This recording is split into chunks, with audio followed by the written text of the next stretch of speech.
시작할까요? 네. 잠깐 그래도 기도 짧게 하고 시작하도록 하겠습니다. 잠깐 기도하시겠습니다. 하나님, 부족한 종이 참 낭만 있는 이 병원 선교회에 하나님 인도하심으로 부름받아 잘 섬기게 하시고 더욱 귀히 섬기시는 우리 동료들을 만나게 하시어 오늘 특별히 귀하고 아름다운 시간 갖게 하시니 감사합니다. 종이 무슨 지식이 있겠으며 그저 어느라고 뻣뻣한 혀와 입술 밖엔 없지만 하나님, 종의 그동안의 부족한 경험이라도 이것을 함께 나누며 우리가 이 안에서 넉넉한 힘을 얻고 또 각자의 자리에 돌아가 승리할 수 있는 귀한 계기가 될 수 있도록 종을 붙들어 주시옵소서. 예수 그리스도의 이름으로 기도드립니다. 아멘. 먼저 인사 올리겠습니다. 안녕하십니까? 저는 우리 한국병원 선교회 인천지부 특별히 비주얼을 담당하고 있는 남호성 목사라고 합니다. 만나서 반갑습니다. 네. 여러분들 서로 어떻게 좀 얘기 나누시고 인사도 좀 나누셨어요? 나누셨어요? 네. 인천지부 분들 만나보시면 알겠지만 특별히 한국병원 선교회 인천지부는 함께 하시기에 등록하시기에 좀 까다로운 조건이 있는데 외모입니다. 그래서 주위를 둘러보시면 특별히 인천지부 분 잠깐 손만 좀 들어주세요. 지인분들 말고요. 인천지부 분들 이렇게 쭉 보세요. 비주얼이 다들 장난이 아니죠? 근데 참 안타깝게도 우리 손성복 장로님도 원래 인천지부 소속이셨는데 저희의 그 적격 사유에 부적합하셔가지고 총무로 올려 보냈어요. 장모님 안 계시죠? 다행이네. 뒤에 계세요? 몰라요 나도. 며칠 전에 원목으로 인한 간증을 좀 오늘 이 수양에 해달라고 하셔가지고 제가 처음으로 당연히 예 알겠습니다 하고서 얼마 정도 하면 되나요? 그렇게 하니까 갑자기 40분 정도를 하래요. 그래서 되게 열심히 준비를 했어요. 오늘 이렇게 순서를 보는데 아니 간증 남홍성 목사의 분량이 40분인데 이후에 특강들도 4, 50분 되더라고요. 이럴 거면은 그냥 간증하지 말고 특강으로 바꿔놓든가요. 이 간증을 40분 하면은 여러분도 곤란하고 나도 곤란하잖아요. 맞죠? 나는 우리 그리스도인들 솔직한 거 되게 좋아해요.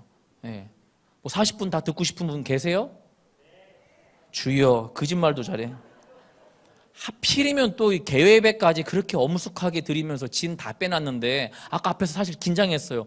바로 이어서 내가 하면 진짜 이거는 죽도 밥도 안 됐구나 막 싶어가지고 10분으로 끝내버릴까, 인사만 하고 들어갈까 막 별 생각 다 했는데 어찌됐건 잠깐 쉬는 시간이 있었기 때문에 조금 에너지 충전하셨나요?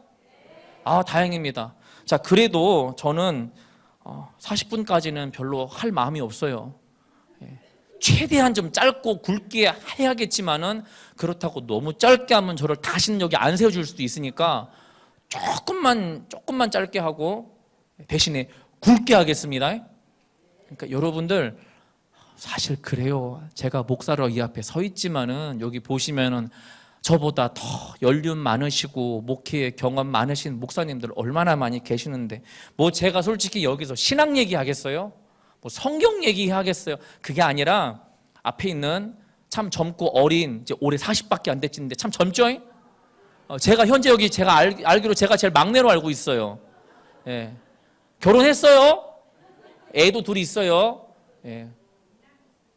아니 뭐 당연한 소리를 뒤에서 미남이 씨도 하고 있어요. 알고 있어요, 저도. 알고 있어요. 제가 그동안 교회를 개척해서 현재 여기까지 오면서 어떠한 하나님의 인도하심과 은혜와 이런 것들이 또 병원 선교회에서 함께하면서 있었는지를 그냥 나누는 것뿐이니까요. 부담 없이 들으시고 행여나라도 하나님께서 저 같은 부족한 사람을 통해 여러분들에게 주시는 은혜가 있다면 그거 잘 붙잡고 각자 사역지 돌아가셔가지고 성공보다는 승리하시기를 정말 간절히 바랄게요. 진심이에요. 우리는 성공이 아니라 승리하는 인생이 돼야 될 줄로 믿습니다.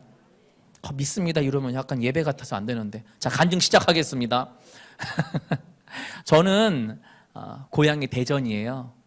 고향이 대전인데 대전에서 태어나서 제가 지금도 가장 멘토로 따르는 제 선배 목사님이 계세요. 그분이 인천에 오셔서 목회를 하신다는 얘기를 듣고 쫓아서 지금으로부터 딱 11년 전에 2013년도에 인천을 처음 왔습니다.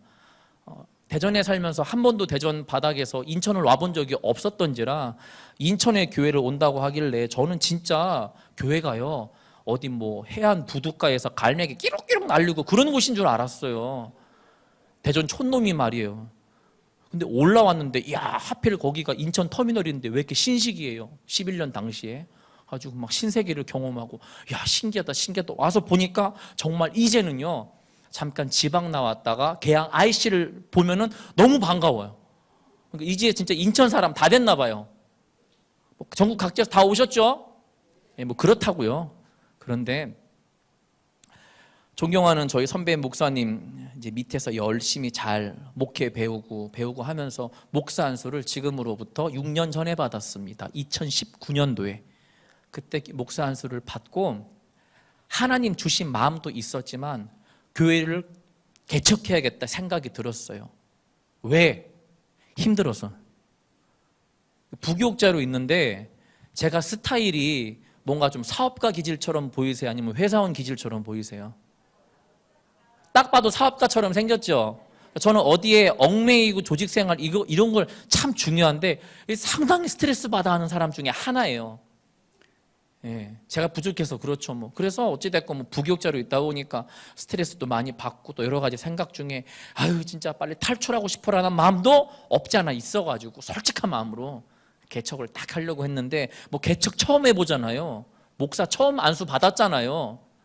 어떻게 할까 이제 고민이 되는데 이게 현실로 다가오니까 선배 목사님들을 찾아가서 현실적인 조언을 들어보자 찾아갔어요. 그래서 일반 목회를 하시는 개척교회 목사님들을 찾아가서 상담을 해보니까요 이분들이 요즘에 목회 현실적인 부분에 대해서 뭐라고 말씀해 주시냐면 개척을 하고 난 뒤에 한 1년 정도는 참 기분이 째진대요. 예. 간증이잖아요. 예. 기분이 째진대요. 째져가지고 있는데 한 1년, 2년 지나면 이제 점점 생계 압박을 받기 시작하면서 사모님들이 맞벌이를 자연스럽게 하신대요.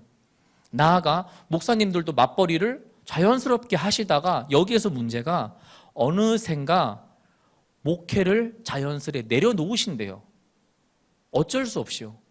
그래서 그 얘기를 듣고 보니까 난 이제 남일 같지 않아요. 그래서 고민을 하다가 아내랑 이야기를 했습니다.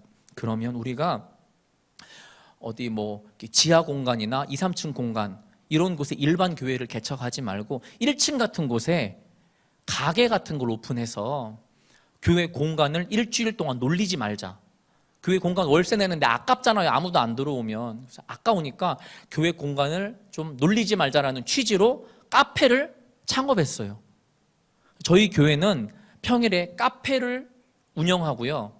그리고 주일에는 그대로 예배를 드립니다. 그래서 제가 처음에 뭐 커피에 대해서 완전 문외한이잖아요. 내가 뭐 가장 좋아하는 커피는 맥심밖에 없는데요.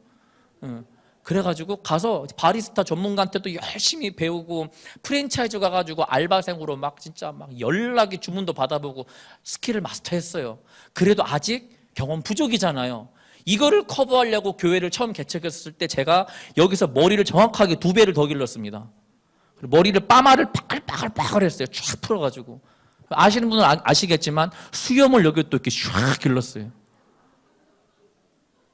사람들이요 커피가 그렇게 맛있대요. 나는 커피 내릴 줄도 모르는데 딱 그냥 오시면 어서 오세요. 커피 주세요. 네 기다리세요. 머리를 탁 묶습니다. 수염 쫙 나 있잖아요. 입 꾹 다물고 쫙 내려서 커피 따라주면은 아줌마들 2분 앉으셔가지고 커피 너무 맛있어요. 진짜 그러셨어요. 나 한 번은 이제 막 바리스타 2급 따시는 그냥 책 한 권밖에 안 읽어보신 좀 교만한 아줌마 둘이서 오셔가지고 저한테 커피가 뭐가 어떻고 막 하다가 저를 싹 보더니만은 사장님은 바리스타 교육 받으셨어요? 이래요. 가짠트라고요. 그래가지고 제가 거짓말했어요. 저는 바리스타 교육 말고 이태리에서 살다 왔습니다. 에스프레소의 본고장이잖아요. 막 그러네요. 어디에서? 로마에서. 그 뒤로 커피에 대해서 한마디도 안 해요. 딱 한마디 합니다. 어쩐지 커피가 너무 맛있더라. 좋더라고요. 머리 빠마 이렇게 빠글빠글 해가지고 수염도 기르고. 우리 황창기 목사님도 한번 기회 되시면은 이게 목사같이는 안 보일 수 있는데요.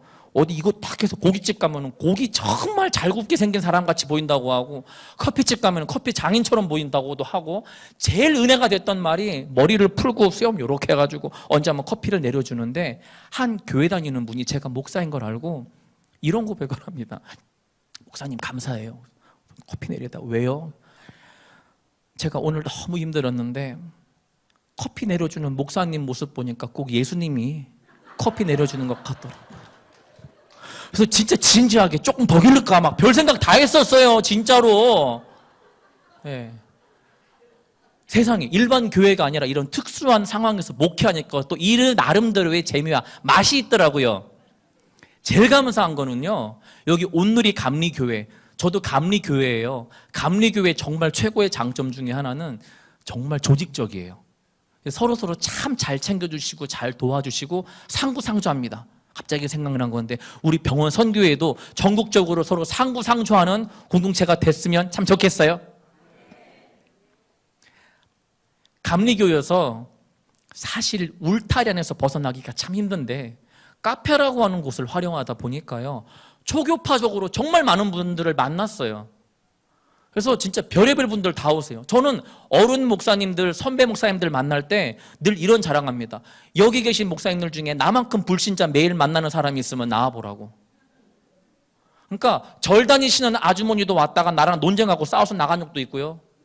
뭐 천주교 다니시는 분들, 작년에는요, 신천지, 하나님의 교회, 여호와의 증인 다 왔다 갔어요.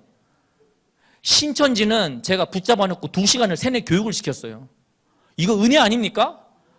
목사로서 너무 짜릿해요. 진짜 교회에서 해야 될 일이 하니까. 제일 감사한 거는 이제 6년 차가 되니까 처음에 저희의 교회의 가장 순수한 바람대로, 교회 기능의 순수한 바람대로 교회가 동네에서 사랑방이 됐어요. 그래서 교회 안 보이는 벽이 허물어졌습니다. 믿는 사람이든 안 믿는 사람이든 부담 없이 와서 커피 한잔 하고 차 한잔 마시고 거기에서 이야기하다 그냥 가는 거예요. 네. 그리고 이제 제가 목사인 걸 다 알고요, 제가 섬기는 이곳이 교회인 것을 다 알아요. 할렐루야. 저는 이게 새로운 뉴 패러다임의 전도가 아닐까, 또 오늘날 꼭 필요한 하나의 교회가 아닐까 싶어요. 일반 교회도 참 중요한데 저희 같은 특수한 교회도 이 시대에 참 필요하다. 그래서 서로 좋은 시너지가 있으면 좋겠다예요. 제일 감사한 것은 그렇게 목회를 잘 하고 있던, 지금으로부터 약 3년 전쯤에 저기 뒤에 계신 우영숙 사모님의 아드님이신 선교사님, 아들 선교사님께서 저희 카페를 찾아오셨어요. 커피 한잔 하시면서 저랑 이런저런 얘기를 나누시다가 이분이 저한테 반해버렸네. 남자요. 네, 저한테 반해버렸어요. 그리고 돌아가셔서 우영숙 사모님께 어머니 이렇게 뭐 이만저만해서 이렇게 잘생기고 또 멋있게 생기고 잘생기고 또 잘생기고 이런 목사님이 있나 봐.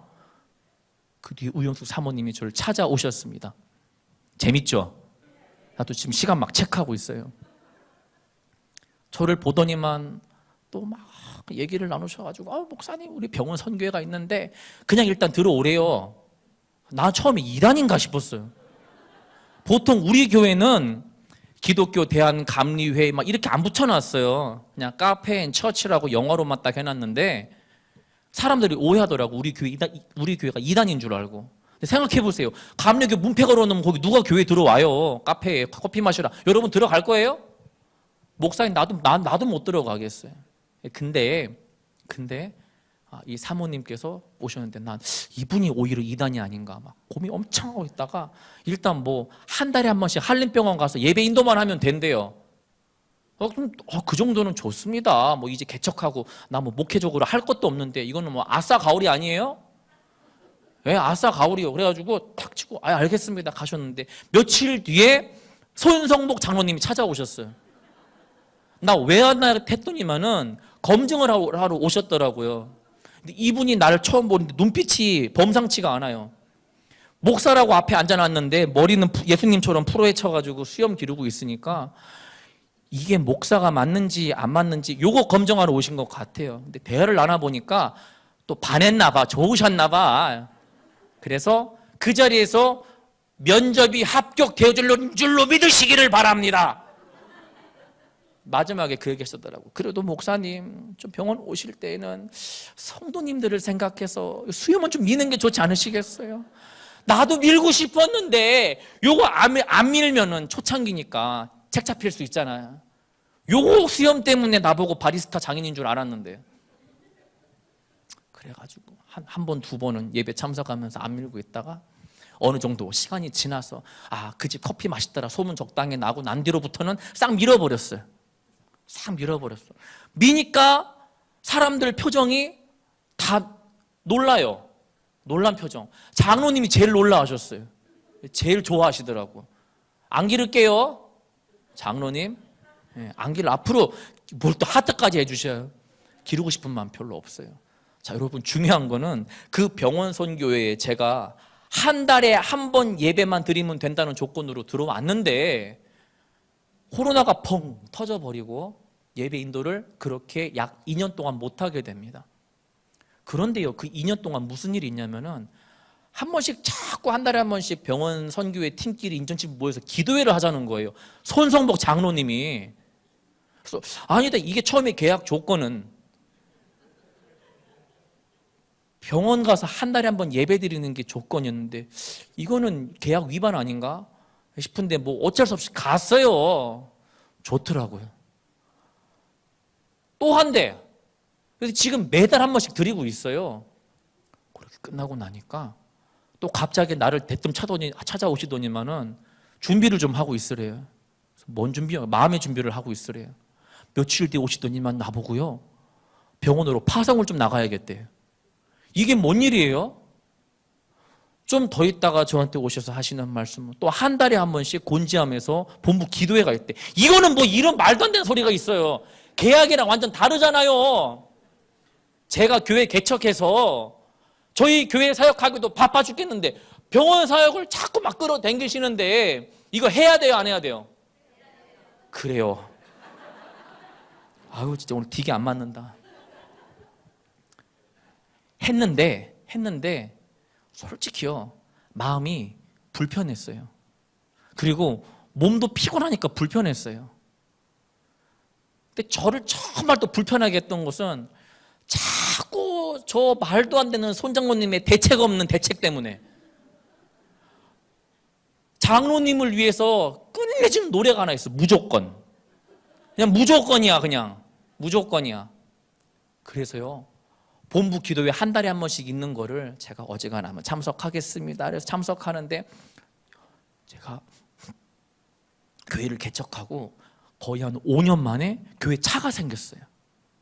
저희는 자차가 없어요. 누가 선교 흘려보내주셔가지고 감사하게도 차를 탁 받았는데 세상에 이걸 안 놓치셔. 교회 차가 탁 생기니까 그때부터 저희 교회 차로 다 같이 인천지부팀 쑤셔 넣어가지고 곤지암을 가는데 운전 누가 해야 돼요? 뭐 내가 해야 되잖아요. 근데 이걸 갖다가 뭐 싫어요 어떻게 그래. 그래서 일단 뭐 하기로 했는데 말이나 하지 마시지. 뭐라고 하셨냐면 또 여기서 계약이 걸어집니다. 목사님, 한 달은 목사님이 하시고 다음 달은 다른 목사님이 하시고 그 다음 달 다른 목사님 하시고 목사님 한 3, 4개월에 한 번씩 하시면 돼요. 그래서 했는데 그 다음 달 됐는데 목사님 한 번 또 하셔야겠네. 예. 다음 달 됐어. 목사님, 졸업 못할 것 같아. 그래서 제가 그날 마음이 진짜 불편한데 몸도 피곤한데 그냥 처음부터 그냥 목사님 쭉 하셨으면 그냥 아멘하고 했으면 됐잖아요. 근데 계약 조건이 자꾸 안 맞으니까 차 타고 가는데 또 뒤에 권사님들은 왜 이렇게 신났어? 막 자기들끼리 막 재밌는 얘기하고 막 나는 지금 힘들어 죽겠는데 막. 근데 어떻게 이거 막 같이 인상을 써? 그래서 같이 웃었지. 그냥 딱 갔어. 중요한 것은 손장로님이 저한테 목사님 졸업 못하실 것 같아라고 했던 그날 이제 짜증이 막 머리 막 위에까지 올라왔잖아요. 아침부터 가가지고 저녁 늦게까지 인천 왔는데 내가 하루 종일 뭐 했나 생각해 보니까 아침부터 운전하고 가서 예배 한번 탁 때리고 밥 먹고 돌아온 거예요. 근데 하루가 다 끝났어요. 바빠 죽겠는데. 그래서 그날 막 스트레스가 몸도 힘들고 바쁘고 막 사역도 있던 거 다 취소되고 아내한테 어떻게 해야 되냐, 나 힘들다. 그때 제 아내가 이런 얘기를 합니다. 여보, 근데 있잖아, 한번 생각을 해봐. 여기 병원 선교 외에 만약에 페이를 주면 운전 서로 하겠다고 싸울걸? 원목 파송되어지고 예배인도 하는데 페이를 주면 칼부림 날걸? 인천 지부장, 총무, 회장 온갖 비리가 난무할걸? 근데 여보, 봐봐, 그거 아무것도 없잖아. 페이 아무것도 없잖아. 그런데 하나님의 입장에서만 놓고 보면 하나님께서 이거만큼 기뻐하시는 일이 어디 있어? 아니 진짜로 하나님께서 그러니까 사람이 보기에는 요거예요. 맞아요. 필요해요. 난 이게 나쁘다는 게 아니요. 중요한데 사람 입장에서 놓고 딱 떼고 볼 때 하나님께서 보실 때에 페이만 없을 뿐이지 얼마나 가치 있는 일이에요. 그때 샤워하면서 제가 아내 그 얘기를 듣고 기도해서 하나님, 난 나쁜 놈의 새끼입니다. 나는 진짜 나쁜 놈의 새끼입니다. 왜? 같이 차량 운행하기로 했던 한 목사님이 개인 사정 때문에 못 하신다고 하셨거든. 그리고 저한테 가시기 전에 해주신 말씀이 있어요. 목사님, 그래도 목사님 이거 운전하시고 사역하시는데 하나님이 인권과 영권과 물권으로 축복하실 거예요. 그걸 내가 어떻게 아멘해. 그 자리에서 그냥 해갖고 집에 씻는데 갑자기 그 얘기가 탁 떠오르면서 그래도 옛날부터 배운 건 있어가지고 아멘으로 받아 먹어야지 아멘 했는데 그 순간 하나님께서 저한테 말씀하시기를 야 이 싹구나! 나한테 나의 종아! 라고 했으면 참 좋았는데 야 이 싹구나! 라고 말씀하시는 거예요. 싹군이래요. 나보고. 진짜 회개했어요. 회개하고 그 자리에서 바로 결심해버렸습니다. 장로님께 바로 연락드렸어요. 장로님, 운행 내가 할게요. 그냥 하지 말라고 할 때까지 할게요. 뭘 박수를 쳐요. 하지 말라고 할 때까지 할게요. 차량 운행 남들을 볼 때는 아무것도 아닌 걸 수 있어. 힘들고 피곤해요. 아무도 알아주지도 않고 어느 누구도 그 수입을 보장해 주지 않아요. 제일 허드렛 일이요. 근데 이거 하나님 일이잖아요. 내가 싹군이 아니라면 하나님이 시키시면 해야죠. 왜 군대에서도 까라면 까야죠. 나는 내 자신을 늘 얘기할 때 종놈이라고 얘기합니다. 우리 손정권님은 목사님 그럴 때 목사님인데 종놈이라고. 종놈이지. 그건 뭐 종님이라 그래요? 종이잖아요. 종인데 이렇게 귀한 사역이 없는 거예요. 세상에는 수많은 좋은 사역들이 참 많습니다. 전 그렇다고 병원 선교회가 무조건 이거라는 건 또 아니에요. 사역은 다 중요해요. 귀해요. 그런데 그 중에 우리가 맡고 있는 이 병원 선교가 얼마나 귀하냔 말이에요. 이걸 어느 순간 어느 때까지나 사람 입장에서 보면요, 사실 별거 아니에요. 무시받을 수도 있고 천대받을 수도 있고 아무도 사실 관심 없어요. 그것 때문에 우리가 얼마나 흔들립니까? 나 진짜 이거 하고 있는 거 맞나? 나 뭐 하고 있는 짓이지 이거? 헛짓거리 하고 있지는 않나? 아니요. 하나님께서 저희 아내에게 감동을 주셔서 하셨던 말씀처럼 하나님의 입장에서 볼 때는 이렇게 가치 있는 일이 없는 거예요. 그러면은 목사로서 사역자로서 한번 인생 걸어볼 만하지 않습니까? 나는 그래서 우리 병원 선교회를 섬기는 게요, 여러분들은 저한테 감사하다고 하는데 진짜로 하나님 앞에 내가 감사해. 예수 이름으로 내가 감사해. 우리 황창규 목사님 앞에 아까 앉아 계실 때 제가 옆에 가서 반가워서 목사님 잘 지내셨는데 제 말은 듣지도 않고 아이고 목사님이 계셔서 감사합니다 막 이러셔요. 제 얘기 듣지도 않으셔요. 근데 저한테 감사하실 필요 이만큼도 없어요. 목사님, 나는 진짜 예수 이름으로 나라고 하는 목사가, 나라고 하는 종이 이렇게 쓸데없는 자가요, 하나님 앞에 붙들림 받아서 하나님께서 보시는 그 현장에 쓰임 받는다는 게 이게 얼마나 자부심 있는지 몰라요. 할렐루야. 병원 선교 처음 들어올 때 병원 선교 별로 마음이 없었어요. 왜? 여기를 들어와서 보는데 야, 사역자들 스펙이 장난 아니에요. 뭐 시한부 인생, 암 말기에서 회복된 인생, 뭐 진짜 오시면 여러분 여기 지뢰밭도 있고요, 시한폭탄도 있고요, 장난이 아니에요. 거기에다가 내가 뭔 스펙을 가지고 비비냔 말이에요. 그러니까 일절 관심이 없었어요 사실. 그런데 저를 원목으로 파송하시겠다라고 하고 갑자기 저를 인턴으로 또 보냅니다. 난 또 우리 병원 선교에 인턴 제도가 있는지를 처음 알았네. 와, 요양원을 갔어요. 요양병원 예배를 갔어요. 어르신들을 처음 뵙는데요, 처음 뵙는데 딱 3년 전 돌아가신 우리 외할머니가 오버랩이 돼요.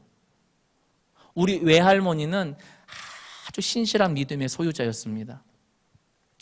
돌아가시기 전까지 온 몸에 있는 관절들이 다 녹아내리는 희귀병에 걸리셔서 1급 장애를 받으시고 돌아가시기 직전까지 똥기저귀 가르시면서 돌아가셨어요.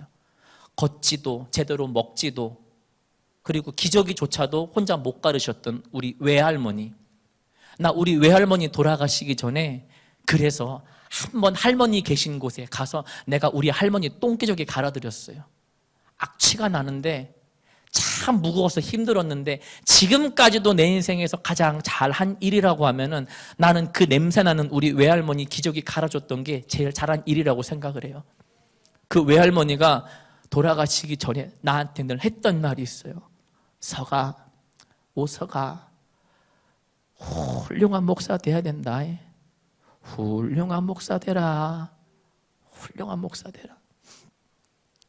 그리고 코로나 기간 중에 돌아가셨어요. 나는 지금도 우리 외할머니가 너무 보고 싶어요.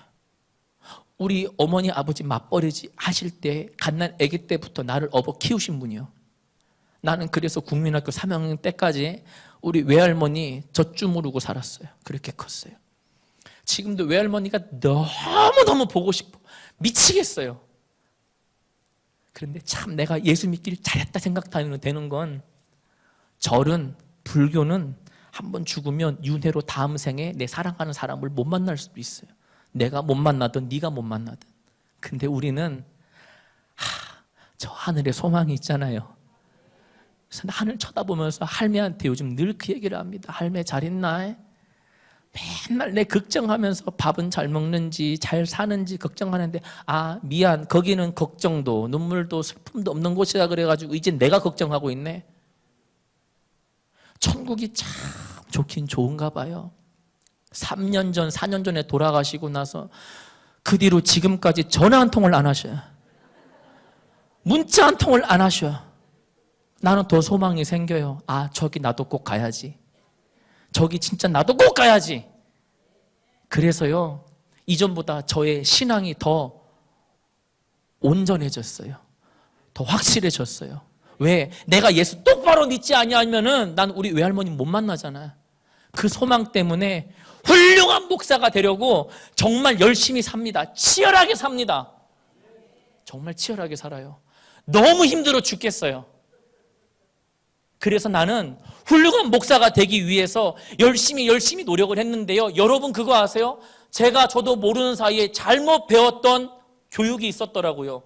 훌륭한 목사란, 훌륭한 목회란 무엇이냐? 저는 지금까지 그게 온전히 그 주 목적이 큰 건물의 교회, 많은 성도를 담임하는 목사와 목회가 성공한 목회라고 생각했어요. 그래서 그렇게 하려고 정말 열심히 노력했었습니다. 부교육처 때부터 그래서 인정받았어요. 한 부서를 맡으면 인원수를 폭발적으로 성장시키고 수많은 프로그램을 만들어서 담임 목사님께 박수받고 성도들에게 박수받고 인정받았어요. 내가 그랬던 사람이에요. 그런데 우리 병원 선교를 하면서 하나님 주신 은혜는요, 딱 하나입니다. 훌륭한 목사란, 한번 따라해 보실까요? 훌륭한 목사란, 훌륭한 목회란, 훌륭한 사역이란, 이거 크게 하셔야 돼요.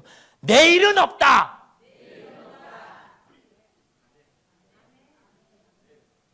우리 황창규 목사님,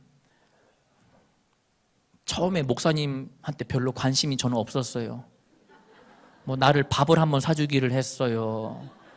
뭐 나를 위해서 기도를 앞에 대놓고 빡시게 한번 해준 적이 있어. 솔직히 별로 목사님하고 친하게 지내고 싶다는 생각 별로 없었어요. 솔직히 그냥 우리 병원 성교 최고 어르신이구나 이렇게만 생각했는데 최근에 뒤에 앉아 계신 사모님이 황창규 목사님의 일화를 들려주시는데, 와, 이분이 20대 때 하셨던 목회의 고백 중에 하나, 내일은 없다. 내일은 없다. 결혼 예물로 교환한 성경책 결혼 예물을 꼭 필요한 죽어가는 사람에게 주지 못한 게 지금도 한이 맺히신데요. 그때 그 예물 그냥 줄걸.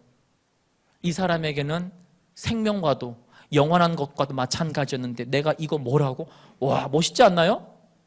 그런 멋진 낭만을요, 우리가 잠깐은 누구든 생각할 수 있는데 과연 죽을 때까지 유지할 수 있는 사람은 얼마나 될까? 저는 그분 중에 한 분이 앞에 계신 우리 황창규 목사님이라고 생각해요. 사모님 그러시더라고. 나는 우리 목사님이, 잘 들어봐요, 100개 중에 99개가 싫어요. 미워요. 근데 딱 하나가 좋대요. 하나님 앞에 어린아이처럼 순수한 것. 오늘 제가 여러분 여기 보시면 원목 간증, 이거 간증 아니고 아무래도 지폐로 바꿔야 되는데 제목이 폼생폼사예요. 그 근거 말씀이 뭐라고 돼 있냐면, 근심하는 자 같으나 항상 기뻐하고 가난한 자 같으나 많은 사람을 부유하게 하고 아무것도 없는 자 같으나 모든 것을 가진 자로다. 할렐루야. 여러분, 모든 현상에는요 팩트가 있어요. 사실. 그리고 그 팩트에 대해서 여러 가지 의견들이 있어요. 팩트가 중요할까요? 의견이 중요할까요? 팩트가 중요하죠. 사실이 중요한 거죠. 왜? 의견은 각각의 나름인 것이니까요. 근심하는 자 같은 나는 의견입니다. 그런데요, 항상 기뻐하는 것은 팩트예요. 가난한 자 같은 나로 얘기하는 것은 의견이에요. 그런데 많은 사람을 부욕해 할 수 있다는 것은 팩트입니다.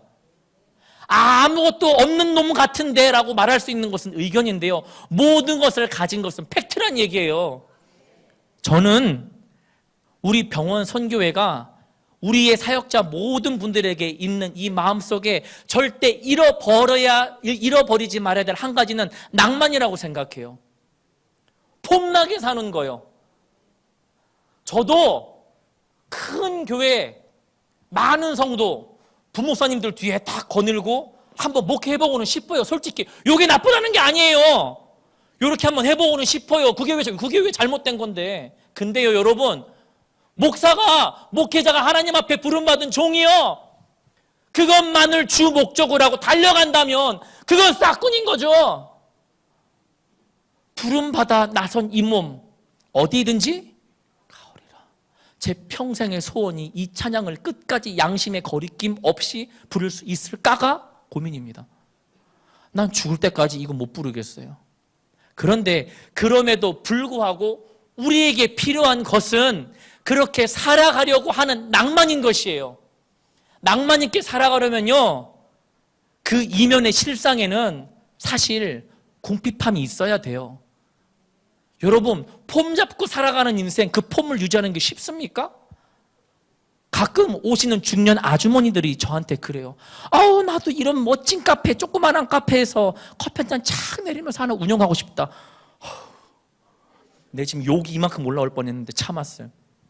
여러분, 마침 여기도 계실지 모르겠어. 여러분, 카페 하면 되게 좋아 보이죠?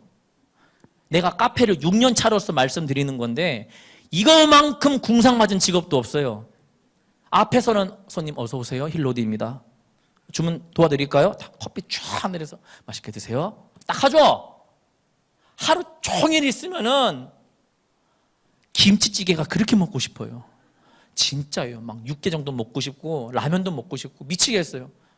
그래서 방 안에다 문 닫아놓고 라면이나 김치찌개 하나 탁 갖고 와가지고 탁 먹으려고 손님 들어온다. 그러면 입이 얼 닦고 어서 오세요. 힐로디입니다. 화장실을 가려고 해야 되는데 장실만 가려고 하면 손님이 들어와요. 그러면 오줌 마려 미치겠는데 요거 딱 부여잡고 밑에 아래에서는 요러고 있어요. 위에 테이블에서는 딱 요러고 주문 도와드릴까요? 이러고 있는다니까요. 여러분, 폼나게 살려면요 그 폼을 낭만을 유지하기 위해서 엄청난 애씀과 그 애씀에는 궁핍함이 있다는 거예요. 사역자 여러분들, 서로의 직분은 다르지만 우리 다 같은 목회하고 있지 않습니까? 여러분들에게 낭만이 있으세요? 여러분들에게 저는 묻고 싶습니다. 낭만이 있으세요? 사람들은 아이고 등신아 바보야 머저리야 네 목회나 똑바로 할 것이지 그런데 쫓아다닌다고 뭐 돈이 생기니 빽이 생기니 줄이 생기니 안 생기는 거 알아요. 그런데 여러분, 우리는 영화 친구에서 나왔던 대사처럼 시키는 대로 하고 사는 놈들 아이가. 뭐라고요? 이거 앞뒤 짝 옆 사람에게 내가 봤더니 좀 잘했는데 뭐 시켜봅시다. 우리는 시키는 대로 하고 사는 놈들 아이가. 시작. 우리는 시키는 대로 사는. 시키는 대로 안 하고 있잖아요.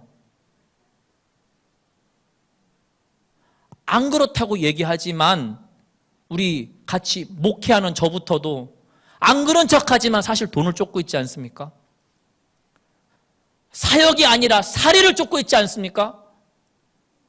큰 목회를 해야 되는데 큰 교회를 바라고 있지 않습니까? 전 여러분들에게 말씀드리고 싶어요. 앞에 계신 여러분들보다 사는 인생의 연륜도 짧고 배운 것도 없다 할지라도 분명한 것은요, 나에게는 낭만이 있다고 하는 것이에요. 그 낭만은 무엇이냐? 하나님이 나 같은 것을 사랑하시고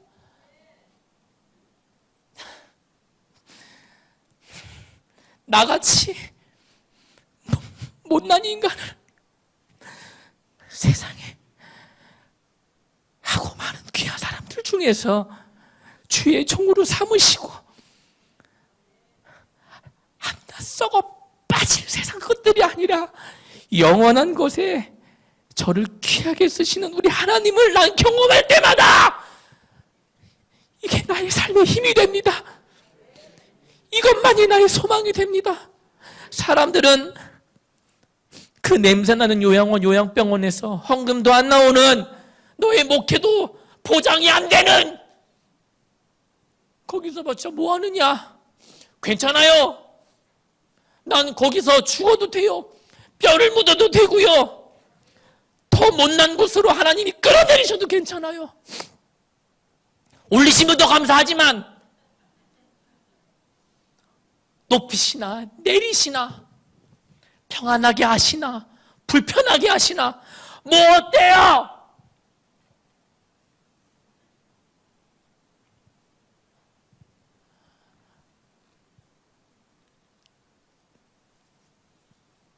여러분, 정말 간절히 부탁드립니다. 저는 거룩하고 완벽한 사람이 절대 아닙니다. 그나마 내가 예수 믿고 거룩하게 살려고 이만큼이나 살아보려고 애쓰는 그런 한 사람에 불과해요. 목사? 뭐 대단한 줄 아세요? 그런데 우리가 목회자이든 장로든 권사든 집사님이든 성도님이든 다 중요하잖아요. 우리는 하나님 앞에 택함받은 쓰임받는 사역자인 줄로 믿으시기를 바랍니다. 성도는요 딱 두 가지로 나뉩니다. 구원받은 성도와 나아가 쓰임받는 성도. 여러분들은 구원만 받은 성도이신지 아니면 하나님께서 택하시어 나아가 구원받고 쓰임까지 당하시는 성도인지. 여전히 병원 선교회가 육적으로는 힘듭니다. 그런데 감사한 것은 하나님께서 늘 제 안에 낭만을 주셔서 이 낭만 가지고 잘 목회하고 있습니다. 병원을 가보면 제가 마지막에 어르신들 기도해 드릴 때 늘 하는 멘트가 있습니다. 어르신, 교회 다니셨어요? 예. 혹시 교회 다니실 때 직분이 있으셨어요? 예. 직분이 뭐셨어요? 집사요. 권사요. 여러분, 우리 슬로건이 뭐예요? 누가 질병으로 강도 만난 자의 이웃이 되겠느냐? 할렐루야. 그분들은 원치 않는 육신의 질병으로 강도를 만나서 원치 않게 요양원과 요양병원에 계세요. 그래서 한때 정말 충성했던 교회를 잃어버리신 분들이시더라고요. 그런 분들이 모여 계신 드림팀과 같은 교회 현장이 우리가 맡고 있는 요양병원과 요양원입니다. 그러니 여러분, 우리 교회 성도, 저기 나와는 상관없는 요양병원의 성도, 이게 아니에요. 그냥 하나님께서 나에게 맡기신 한 교회 영혼들이에요. 요 패러다임만 바뀌면은 목회자로서 이렇게 낭만 있는 일도 없을 텐데 왜 요걸 모를까? 여러분, 그분들 영적 사각지대에 놓인 그분들을 위해 어느 교회가 그분들을 위한 예배를 드릴 수 있겠습니까? 여러분들입니다. 저희입니다. 우리와 함께 하시는 하나님이신 줄 믿습니다. 지난주에 그래서요 예복을 탁 입고 이미 광고했죠. 우리 성찬식 할 거예요. 어른들 막 되게 좋아하시더라고요. 저는요, 우리 교회에서 성찬식 할 때보다 내가 예복 다 준비하고 스톨 다 준비하고 빵이랑 음료 막 준비해가지고 거기서 화장실에서 막 옷 갈아입으면서 난 너무너무 신났어요. 왜? 진짜 이게 필요한 분들이거든요. 이거 진짜 목회 아니에요? 하나님 인정하시는 진짜 목회 아니냔 말이에요. 우리 거기에 좀 집중하시기를 바라요. 재밌어요. 가면은 너무 재밌어요. 죄송한 얘기지만 어떤 요양원의 원장님은 저한테 이런 얘기까지 합니다. 섬기시던 교회에서 저 어른들을 버린 거나 마찬가지예요. 슬프지 않나요, 여러분? 심지어 교회에 소속이 되어서 그렇게 한평생을 집사로 권사로 충성을 했는데요, 질병으로 요양병원에 있다는 이유만으로 자연스럽게 그분들은 그 교회에서 잊혀져 버렸어요. 누가 질병으로 강도 만난 자의 이웃이 될 것인가? 우리밖에 없지 않겠습니까? 결국 이것을 아무 누구도 인정해 주지 않더라도 괜찮아요. 왜? 하나님 인정하시는 건 팩트니까요. 우리 진짜 이거 보고 살아가는 거예요. 그러니까 이 낭만을 잃지 않으시기를 간절히 축원합니다. 그러려면 여기서 가장 중요한 질문, 어떻게 하면 낭만이 있을 수 있나요? 정답은 간단합니다. 저를 한번 따라해 보실까요? 대책 없이 살기. 여러분, 되게 중요해요. 잘 보세요. 요거 하고 마칠 건데 여러분, 시간이 벌써 오버됐는데 요거 한마디만 할게요. 되게 재밌죠? 저는 힘들어요. 그만해야 되는데 황창규 목사님의 삶을 가만히 보세요. 그리고 지금 저분의 얼굴을 가만히 유심히 보세요. 대책이 없습니다. 대책이 없습니다. 살아오신 인생의 모든 삶의 일거수, 나는 진짜 결혼까지 대책 없이 하신 분은 처음 봤어요. 이건 목사님, 사모님 계실 때 제가 죄송하지만 황창규 목사님 뒷담화를 좀 했어요. 뭔 말씀을 드렸냐면, 황창규 목사님은 진짜 복도 많으셔. 지금 세상에 태어났었으면 맞아 죽었을 텐데. 제가 그랬으면은 이거는 몇 날 며칠을 진짜 뭐 휴식과 뭐 훈련을 통해서 반복으로 맞다가 죽을 인생이에요. 이렇게 대책 없이 사신 게 낭만이란 말이에요. 그게 사람이 볼 때는 미련한 것 같고 무식한 것 같고 조롱당할 수는 있으나, 대책이 없다는 것은 이제 하나님의 하실 그 대책을 바라보고 의지하는 것뿐 아니겠습니까? 그러니 그 정신이 그대로 이어져서 손성복 장로님에게도 갔습니다. 그러니까 두 분이서 아주 1+1으로 이건 더블로 대책이 없어요. 여러분, 저도 되게 대책이 없어가지고 아내한테 외국 한번 좀 멋있게 할게요. 쿠사리를 많이 먹거든요. 욕 지금도 먹어요. 좀 생각 좀 하고 살으라고. 그런데요, 나는 이분들에게 비하면 이건 대책도 아니요. 이건 무대뽀, 진짜 명함도 못 내밀어요. 이 무대뽀 정신, 대책 없는 무대뽀이란 정신이 그대로 황창규 목사님으로부터 총무님인 손성모 장로님에게 내려오고, 이게 각 부장님들에게까지 이어지고, 여러분 앞에 계신 저기 목도리 매신 오늘 찬양 인도하신 박재상 목사님 보세요. 되게 신사처럼 생기셨죠? 저분 진짜 젠틀하시고 스마트하고 신사세요. 저분 사역계획 짜시는 거 보신 적 있으세요?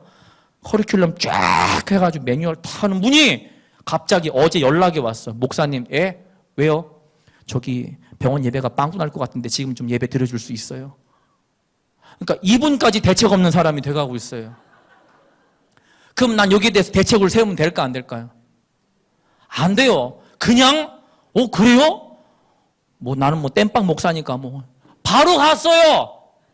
예배 시간 20분밖에 안 남았는데 막 카페에서 있다가 옷 다 막 훌러덩 벗고 가가지고 양복 갈아입고 넥타이도 여기로 맸는지 모르겠어 진짜로. 막 차 안에서 메고 막 갔어요. 대책 없이. 그런데 이 안에 그 낭만이 나를 살게 하더라고요. 여러분 하나만 더 말씀드릴게요. 잘 들어보세요. 만약에 어제와 똑같은 일이 저기 분당 우리 교회 이찬수 목사님, 선한 목자교회 유기성 목사님, 연세중앙침례교회 할렐루야 하시는 누구야 거기 윤석전 목사님 회개하시잖아요. 그분이 탁 전화 오셔가지고 하나만 찝읍시다. 윤석전 목사님이라 칩시다. 여기 제일 많이 아시니까. 남 목사님, 그분은 마이크도 요렇게 지신다. 남 목사님, 지금 한 시간 내서 우리 교회 대예배 좀 인도하시오. 믿으면 아멘. 그러면 여러분, 내가 갈까 안 갈까? 이거는 아멘 하고 뛰어가야죠. 이거는 내가 헌금을 내고서라도 가야지. 여러분, 이런 자리는 우리가 당연히 가야지라고 하면서 어제 같은 땜빵 상황이 발생하면은 갈 분들 가야겠죠. 사람이 볼 때는 병원에 요양병원에 앉으신 하시는 분들이나 영세중앙침례교회에서 불러불러 하시는 분들이나 똑같은 교회란 말이에요. 사람이 볼 때는 여기는 크고 여기는 작은 건 맞아요. 근데 하나님이 보실 때는 믿으면 아멘 이 교회랑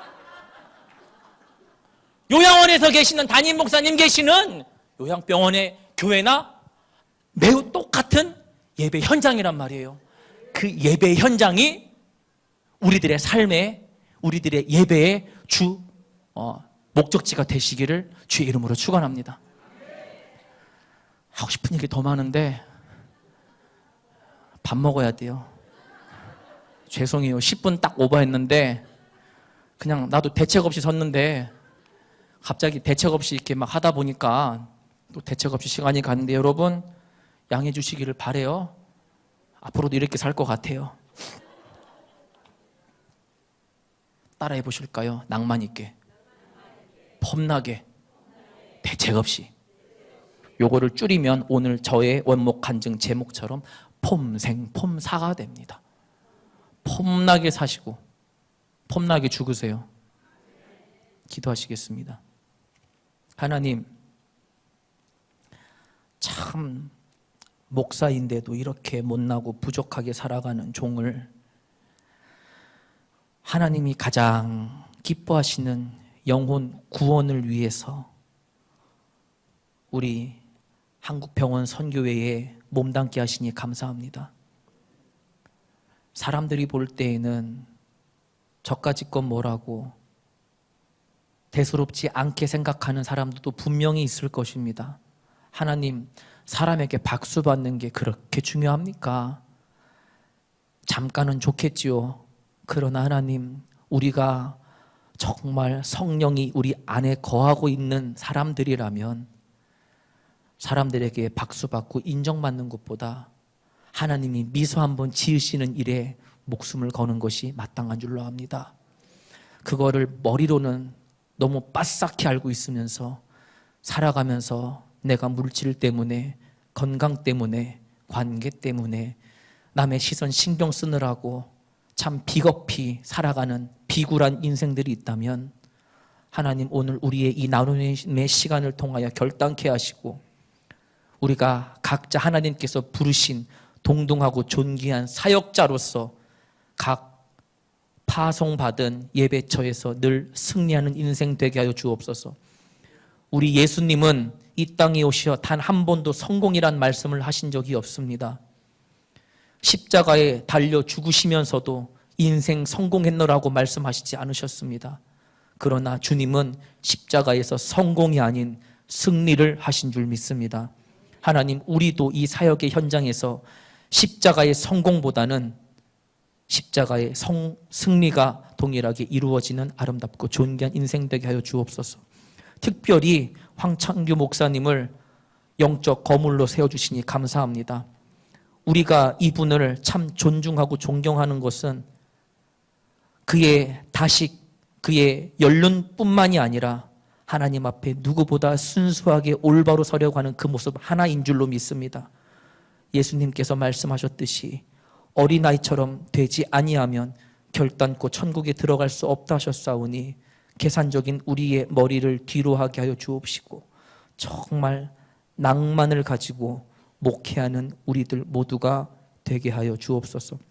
하나님, 미련한 종이 참 부족하여서 가끔 실수로 나온 사람의 말 또한 있을 줄 아십니다. 그 말 때문에 마음속에 불편함이 있는 성도들, 사람들이 있다면 또 머릿속에서 제하여 주옵시고 무엇보다 필요한 것은 하나님의 은혜만이 잘 필터링되어 저들의 마음속에 깊이 각인되어져서 행복하고 감사하고 즐겁고 당당한 목회자들, 사역자들 되게 하옵소서. 남은 일정도 온전히 성령 하나님께 의탁하오며 존귀하신 예수 그리스도의 이름으로 기도드립니다. 아멘.